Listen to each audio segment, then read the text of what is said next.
So in 1963, four young guys from Liverpool turned TV stages into launching pads for their music careers, and, well, the world learned what a pop earthquake sounded like. So I'm Matt Haskell, I'm a high school history teacher, and I'm here to tell you about Billy Joel's We Didn't Start the Fire, line by line, lyric by lyric, and we just finished Lawrence of Arabia, and now we're moving on to British Beatlemania.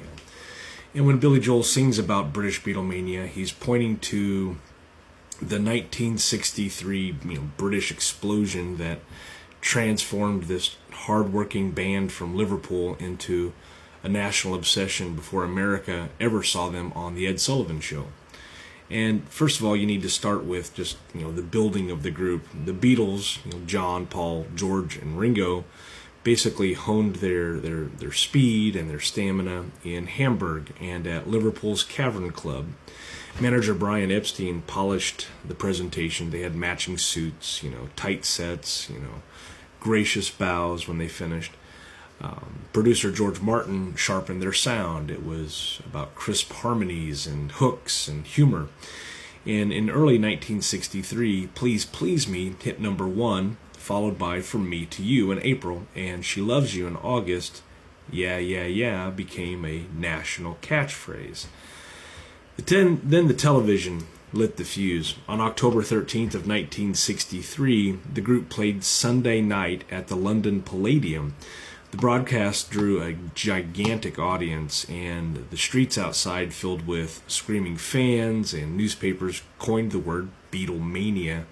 3 weeks later, their debut album, Please Please Me, recorded mostly in a single day, was still ruling shops when the band crisscrossed Britain for package tours and lunchtime shows. On November 4th of 1963, at the Royal Variety performance, John Lennon quipped to the Royal Box to rattle your jewelry, and the moment sealed their status. They were cheeky but charming, rebellious but safe enough for the front page. So what made them different from some of the earlier crazes that took place? Well, they had original songs. Lennon and McCartney wrote the hits that teens were singing. There was this media synergy that took place. You had national TV, teen magazines, radio programs, and then just relentless touring that all fed one another. The demographics, you had a swelling youth population with pocket money and parents who'd buy concert tickets if the boys smiled and wore ties. As far as the community goes, you have a fan club, atmosphere, haircuts, the hand-painted banners, in the sense that everyone knew the choruses to the songs. And the phenomenon had logistics, police cordons at train stations, fainting in theaters, and rolling news coverage that turned arrivals and departures of the band into events. And then merchandising took off. Wigs, badges, postcards. Even skeptics helped. Every eye-rolling editorial taught another adult the band's name. And by late 1963, I Want to Hold Your Hand was set for release, and the boys were bound for a different kind of stampede, which was the U.S. invasion in February of 1964. But Billy Joel's line emphasizes the British moment, when the country's own media and streets discovered the sound first.